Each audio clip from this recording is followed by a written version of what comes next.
Hello, everyone.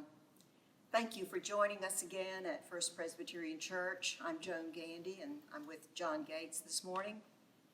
He played for us a hymn tune that we're going to talk about in just a few minutes.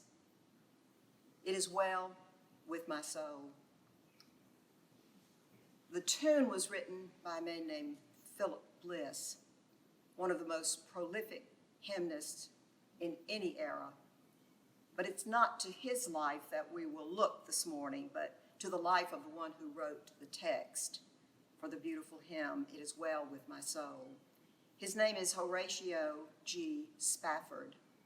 His tragic life is made a beacon of light for the church. In the stunning words he wrote following devastating personal losses. We'll speak more about him in just a moment and his beautiful hymn, and John will play and sing the hymn for us in just a moment. First, I'd like to turn for a little Bible lesson and meditation to the long and ancient tradition of hymn writing. The men and women who write hymns today are following in a tradition that goes very far back into the history of the church and even of civilization, back to the ancient Psalms and even further. Often such old songs that were written in the earliest days of this kind of writing were written like today's hymns in response to something that was going on in the life of the poet. We know it's true of many of the Psalms, and it's true of many of the songs we find in other parts of the Bible. David is held up as an example of such a songwriter, as he's given credit for many of the Psalms that are part of our Bible today. One such psalm is Psalm 63, which is identified in many Bibles as a psalm of David when he was in the wilderness of Judah. If you enjoy reading stories about David, you may remember that he spent a long time in the wilderness. God was preparing him to become king of Israel, and he did have lots to learn. Those were hard years, very hard years. He spent some of them running from King Saul. Other years, other enemies stalked him and his odd little army of men and their families. I would like to read from 1 Samuel 23. We'll read verses 13 through 18. These are considered possible verses that tell of the moments David thought of when he wrote Psalm 63.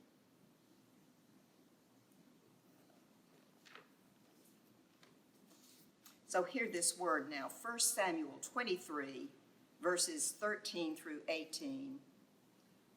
Then David and his men, who were about 600, set out and left Keilah. They wandered wherever they could go. When Saul was told that David had escaped from Keilah, he gave up the expedition. David remained in the strongholds in the wilderness, in the hill country of the wilderness of Ziph. Saul sought him every day, but the Lord did not give him into his hand. David was in the wilderness of Ziph at Horish when he learned that Saul had come out to seek his life. Saul's son Jonathan set out and came to David at Horish. There he strengthened his hand through the Lord. He said to him, "Do not be afraid, for the hand of my father Saul also will not destroy you. Saul knows that you shall be king over Israel, and I shall be second to you." Then the two of them made a covenant before the Lord. David remained at Horish, and Jonathan went home. So in a moment we'll read the psalm. This is only one example of the kind of trouble that David had during all of his wilderness years. He also had some triumphs, but this episode near Horish is said to be a likely experience to inspire Psalm 63. So we'll read that now. And listen, maybe you can hear some words based on the first Samuel text we just read. Psalm 63. O God, you are my God. I seek you. My soul thirsts for you. My flesh faints for you, as in a dry and weary land where there is no water.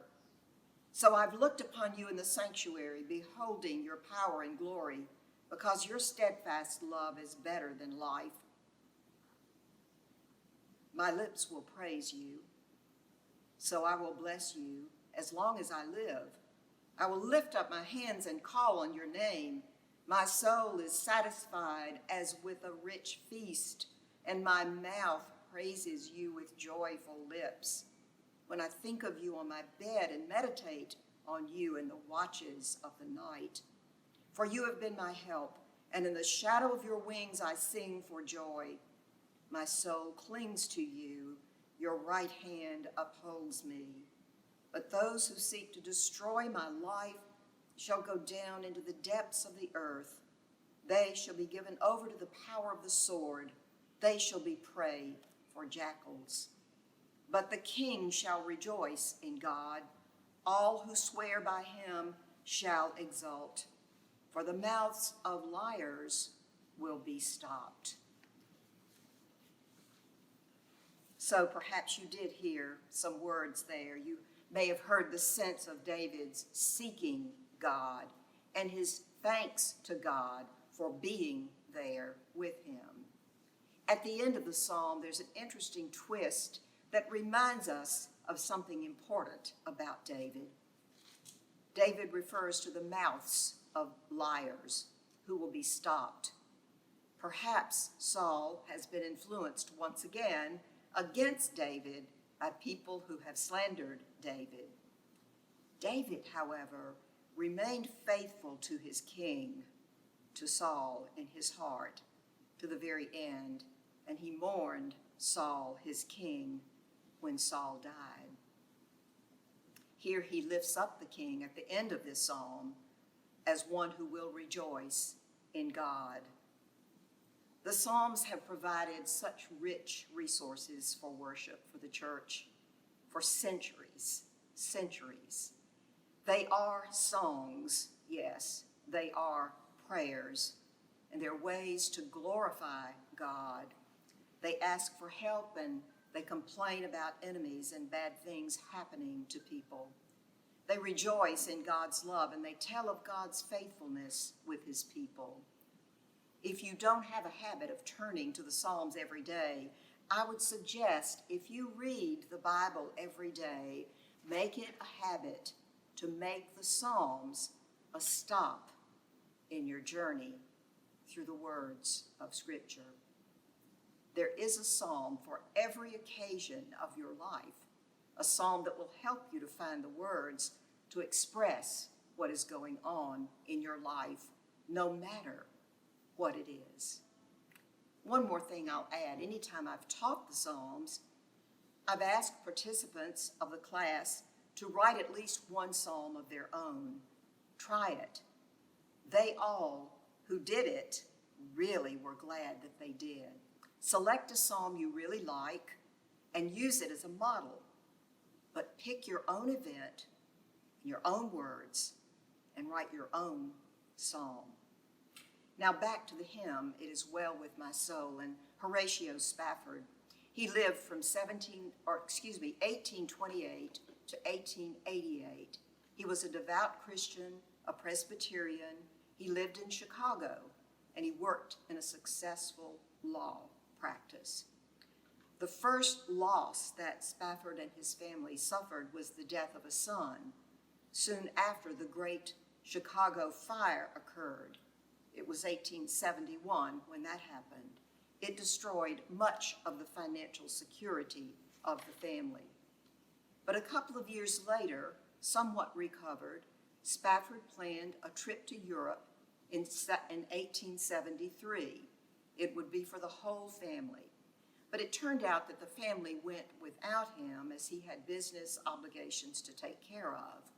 So his wife and their 4 daughters set out on a trip to Great Britain, and he was to follow soon after. You may have heard this story. It is one of the saddest in all of the stories of our hymns and how they came to be written. The ship on which Mrs. Spafford and their 4 daughters were sailing was rammed by another vessel, and it went down quickly. Very few people were saved. Mrs. Spafford found herself alive in the chaotic wreckage. All 4 daughters were lost. When she arrived on land in Wales, Mrs. Spafford sent a message to her husband. It's now a famous line. It said simply, "Saved alone." Tradition has it that Spafford, as he rushed to join his wife, crossed the sea in exactly the same place that they had crossed. And he was told when the ship sailed over the spot where it was believed the ship had gone down and the children were lost. He is said to have written the text of "It is well with my soul" from that point. And now, before John plays this for us and sings the hymn, I'd like to use the last 3 verses of Psalm 33 as a closing prayer to close this meditation. Hear these words lifted to the Lord our God. Our soul waits for the Lord. He is our help and shield. Our heart is glad in him because we trust in his holy name. Let your steadfast love, O Lord, be upon us, even as we hope in you. Amen.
With